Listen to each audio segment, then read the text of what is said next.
Restart Pod. It's been a week of mostly SpaceX and Curse and all this kind of stuff.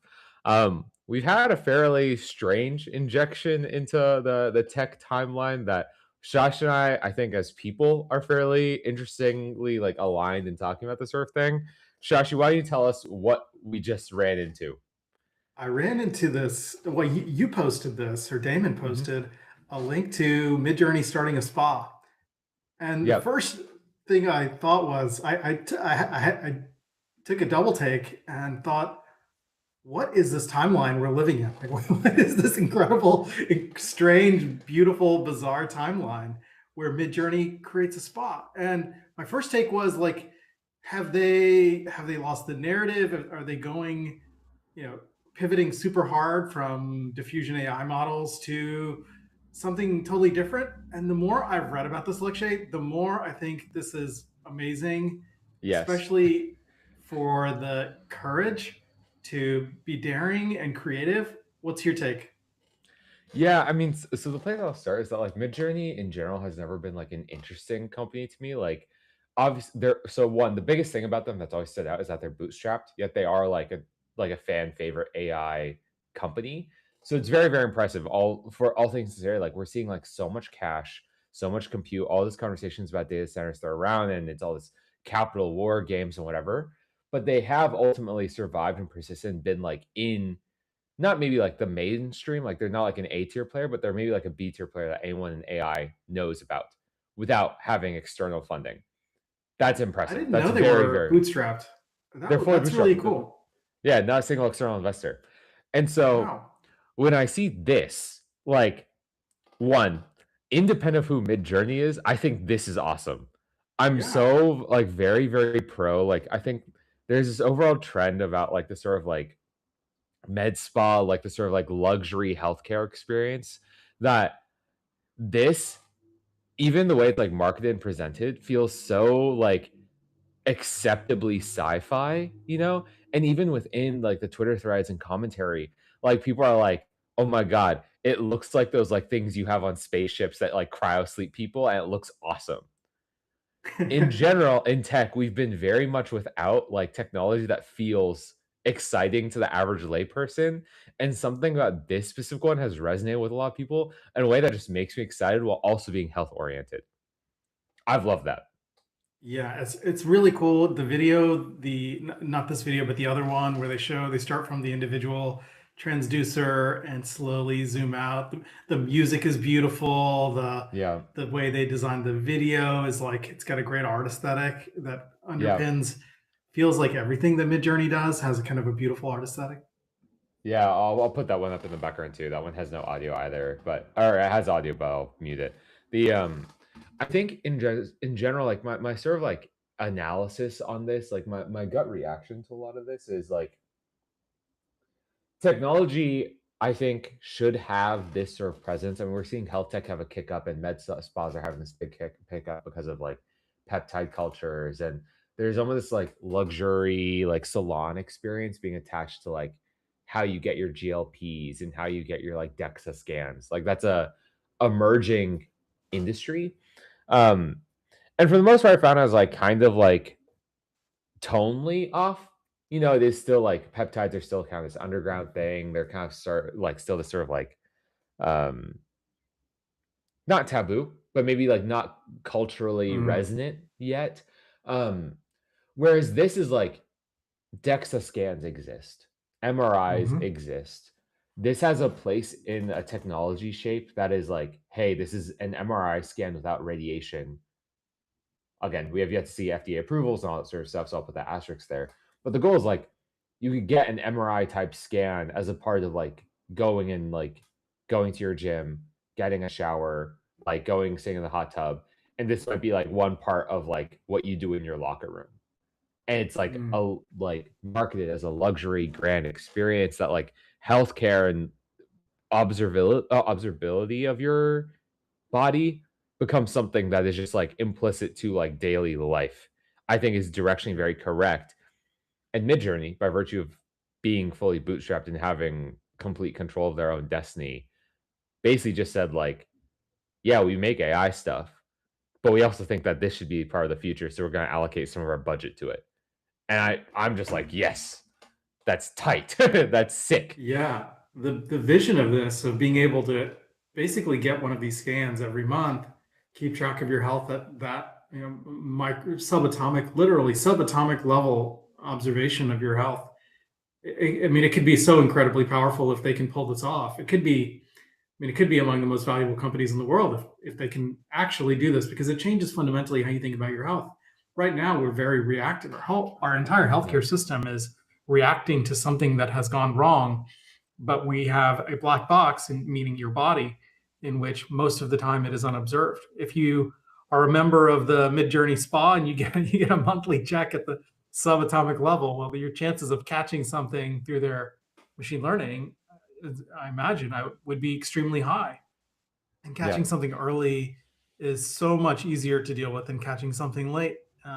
So I could imagine this. Are you familiar with? There's a scan called Prenuvo. Lots of kind Yes. of post exit founders do this. It costs. I'm going to say off the top of my head, I'm going to get the numbers wrong, but let's say something like $5,000. You go Mhm. in. I've done the scan. You go in. You get this full body scan. They scan down to I think 2 centimeters. It might be 1 centimeter of kind of potential tumor growth. The big value proposition, at least for me, was if there was a tumor and I could catch it early, this feels like a valuable ROI. What Yep. they're doing with Midjourney is much, much more fine grained than that. I mean, it goes down to the atomic level, not the centimeter or millimeter level. So I could see that being hugely valuable. There's also Function Health, which is another kind of example of like Mhm. cash pay, early awareness of your health. This is a growing trend. So I could see this fitting in really nicely in that context. Yeah, my like, being aware of, like, the function, the superpower, like, a lot of them are trying, I think, to take, like, this sort of gateway role that even I've never personally used either, like, I don't feel like I have a need for the shape of those products exactly, but from the folks who I have met who have used them, um, I think they're trying to take a more direct tap on, like, "Hey, if someone else is managing all the data and, like, aggregating all this in some shape, um, can we present it in a way that, like, makes us the gateway plus marketplace?" Which business-wise is interesting, but I also don't think it's like that, like, in a weird way, like, not that ambitious, ultimately, like, you are making what is a marketplace, like, play on existing data. You're gonna be competing with the Apple Health app, which once these tools kinda refine, like, the best use cases and where people are accepting having an AI doctor, that will normalize into, like, Google Health or Apple Health without a subscription.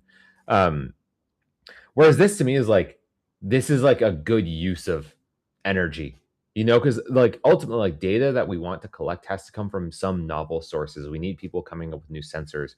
We need new modalities that tell us actually interesting things, not just like what you see ends up happening is that like function superpower are doing really, really well in the funding ecosystems. I don't know how true that is like in the current moment, but they have been.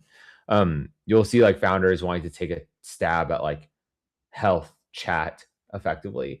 And they'll come up with a mental health app where it's like, okay, you self-report like how you're feeling, and we'll have a AI therapist type of thing reply to you. Relatively uninspired, like kind of becoming commodity, like not so interesting in my eyes. Whereas like the moment we have people who are like smart and thinking about like, hey, we need new data sources and we need those data sources to be collected in a way that's like feeling really good, like all of a sudden you're actually expanding what healthcare can do. Mhm. And if that's something that's coming out of private industry, you get to like bake it into like luxury gems. You get to bake it into like what I mean, like everyone has a weighing scale, but why can't you have a weighing scale for like most things about your biology? You know? And this is approaching that question, which I think to me is more interesting for a tech company than like aggregate data, like, make a premium off of, like, selling iron supplements? Yeah, Midjourney just moved humanity forward in an interesting way, and Yeah. I didn't expect to say that line. I didn't have that on my bingo card. Yeah. But smart guys and gals like us who are tech aware, we can be mercenaries. I'm going to say what you just said a little bit Mhm. differently. We can be mercenaries and try to find the best ROI, and that ends up looking like really small incremental things that are not particularly surprising. And what Midjourney has done is surprising and confusing, perhaps initially, but delightful once you get to know what they're actually trying to do and whether it works or not. Whether the FDA ends up blocking this, Yeah. stalling it, delaying it, whatever happens downstream of this moment itself is special. And the Yeah. kind of thing I'll expand to say can only happen in the United States. This is Yeah. something that you would never see coming out of another country where smart people have the time and freedom and creativity to go after something a little bit crazy. I imagine like the first pitch meeting, imagine like that first conversation, maybe who knows, a year ago, where they're sitting around the table and they're like, "What if we made a full body scan?" Yeah. I mean, I think there's actually a tweet like that, like very verbally, like Yeah, there's a like the founder is sitting there like replying to someone like, maybe that's something I'll do with Midjourney. Maybe we should like approach like medical care. Like someone's going to. Like, why can't we have a take, you know? yeah, so cool. Yeah. So yeah, I agree. It was very inspiring. I think like between like SpaceX this week, between this little thing, like I think a lot of this like Midjourney has like jumped up in my like fan favorites all of a sudden. Yeah, I think yeah. especially just knowing that they're bootstrapped and all of this was just like, hey, we think this tech should exist. It's not our thing generally, but we're gonna do something to make it real. And that's The amount tight. of courage, yeah, the amount of courage. Yeah. I mean, as I've done bootstrap projects, I've put my own dollars on the line. I mean, Yeah. that's what we're talking about, putting your own dollars on the line as a founder, and have this much courage and vision and conviction to follow through on what must have been at least a seven-figure, perhaps eight-figure investment just to get to this stage Yeah. of prototype pilot, and remarkable. Kudos to you, Yeah. Midjourney founders. Yeah, it's stuff that makes me love tech again and makes me love tech Yeah, Twitter on a rare event. yeah, Anyway, yeah. we'll Kudos. wrap there.